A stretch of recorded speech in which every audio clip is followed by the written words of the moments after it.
welcome to Pounding Steel. This is a special edition, and we need a new intro for it. Dun, dun, dun, dun. Special edition.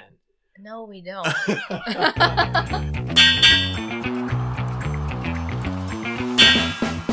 Welcome to Pounding Steel. And so for our second episode, it's about Omar Khan, who is the new general manager who was just announced. And so I love it because Bunny views their press conferences. She gets to know them just the way that they speak. And all of a sudden, she just has this sense for whether they're going to be good Steelers, whether they're going to be good on the team or that sort of thing. So looking at Omar Khan and listening to him talk, what are your thoughts? I mean, I think he might be a perfect fit. Yeah, why? I don't know. That's okay. Then it doesn't matter. So did you like the way that he responded to the media? Well, I liked that he stated that working for the Pittsburgh Steelers was his dream job, and now he's taking on his dream job. So he's going to do whatever it takes to keep that job and to make sure that he does the best he possibly can. Right. Yeah, I like that too. And he was talking about being like a kid and knowing that he didn't want to be a fireman or a whatever. He listed off all these jobs, and he said he wanted to work in the NFL. And he even said that he wanted to be a general manager in the NFL. I don't know if he kind of embellished that because that's his current role, but I did like that. And then he grew up a Saints fan, but his father taught him about the Steelers and the Steelers 70s greats and so forth. It's not just the Steelers. I think he taught him about great players in general. Right. All the great players of football, not just the Steelers. Right. Yep. And so here he is. Now, he's been with the team for 20-something years. I forget what it was, maybe 22 years as a negotiator. So he negotiated contracts, and he got pretty famous just for the ability to negotiate contracts and deal with this very difficult salary cap situation. The Steelers were always over on salary cap. And part of the reason for that is Ben Borgor's huge salaries that he demanded as a franchise quarterback that won 2 Super Bowls and went to a third one. It was always difficult to try to get good players and keep them, but he always found a way to work within the salary cap, to do contract extensions, and it seems like he even kind of paved the way on how the rest of the league could approach the salary cap. So some people say, well, is this guy going to be any good at running the team? He's just a cap guy. He's just a negotiator. Is that the right position that you want at the head of the organization? Does that mean they're going to be more money focused and negotiation focused instead of player quality and player integrity and all those sorts of things? He's a family man, so I think he'll turn the Steelers into a family. Like they already are. Yeah, they already are. He'll just integrate himself as Big Daddy. Yeah, there you go. Yeah, I like that. I think that's totally right.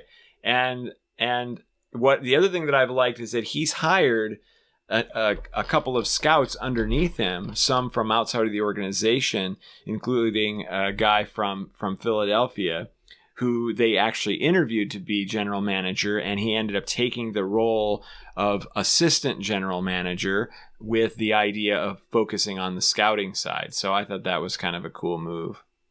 You know way more about this than I do. That's okay. You are into the players more, and you've said this. Oh, yeah, I love the players. Right. So this doesn't necessarily appeal to you. It doesn't really spark my interest per se. I mean, I know it's Steelers, and I should like all things Steelers, but I'm super player focused, and I like watching the team play. Like I said many times before, I love the interviews. I want you to be authentic. So if you think he's a dud or who cares, that's a valid answer. I don't think he's a dud. I think he definitely is a Steeler. Yeah. And we'll obviously learn as time goes on and see how things are run. Yeah. The fans like to blame people. If something doesn't go right, if they don't win the Super Bowl every freaking year, the fans like to find somebody to be mad at. For the longest time, it's actually been Tomlin, which is completely ridiculous because he's got to be one of the better coaches in the league. And it's not just perfection. Okay, the complaints about Tomlin have always been that he's had these incredible rosters and he's wasted it. He wasted Ben's best years because he didn't get them to a Super Bowl.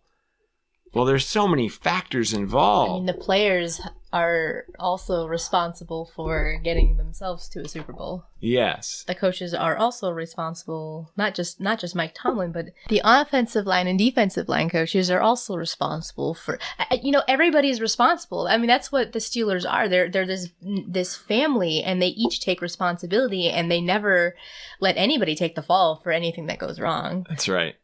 You're absolutely right. They always say that they can always be better, that they can always improve, and they're always learning.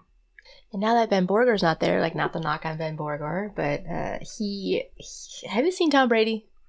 How old's that guy? Yeah, 44. He is in the most ridiculous shape I've ever seen someone like that. And Ben could have taken a little bit of it out of that.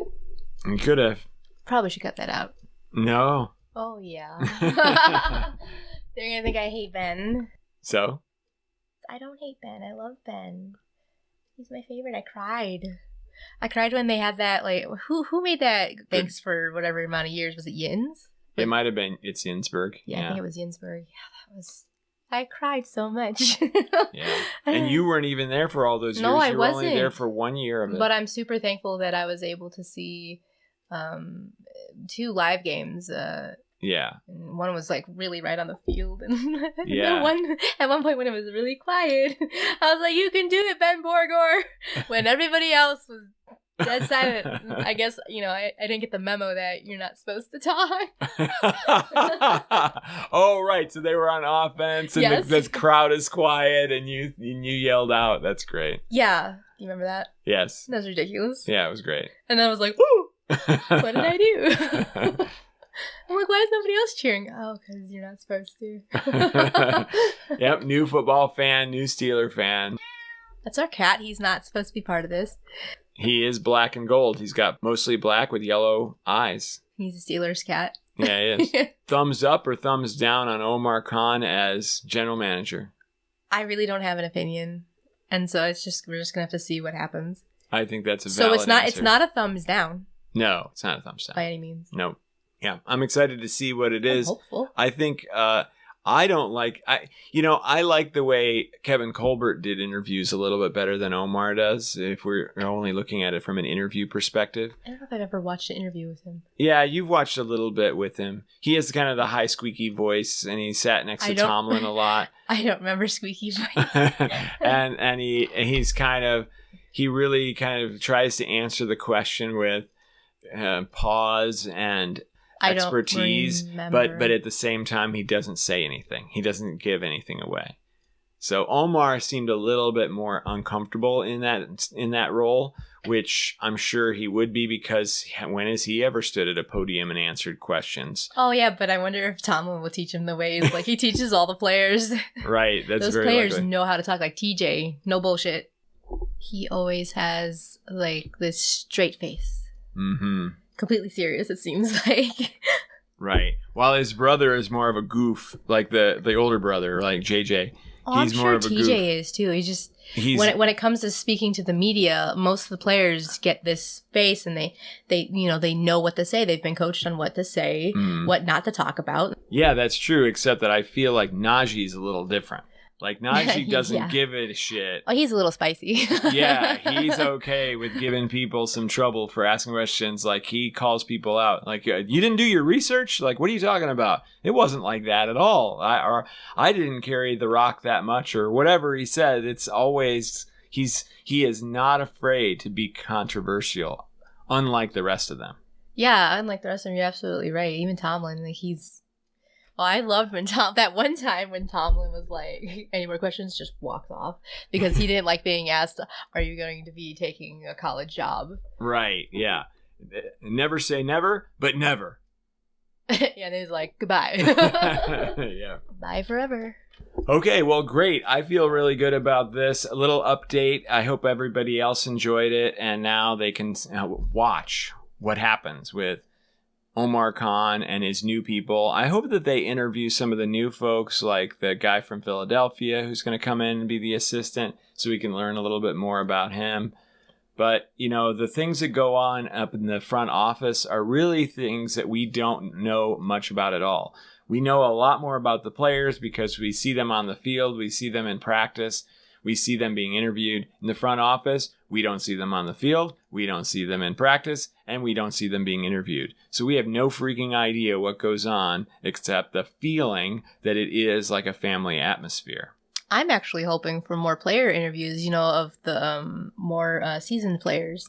I want their opinions on what the new stock has to offer and what they're seeing. And, is there any hope?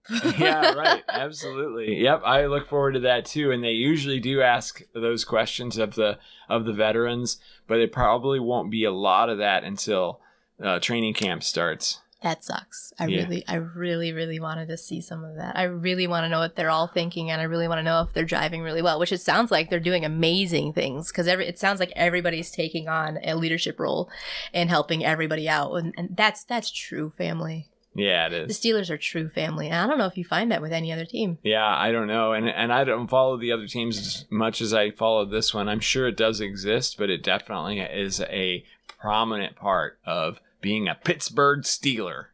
Pittsburgh Steeler. Okay, well, let's call it the end of this one. Thanks, everybody, for listening. And bye forever. And bye forever.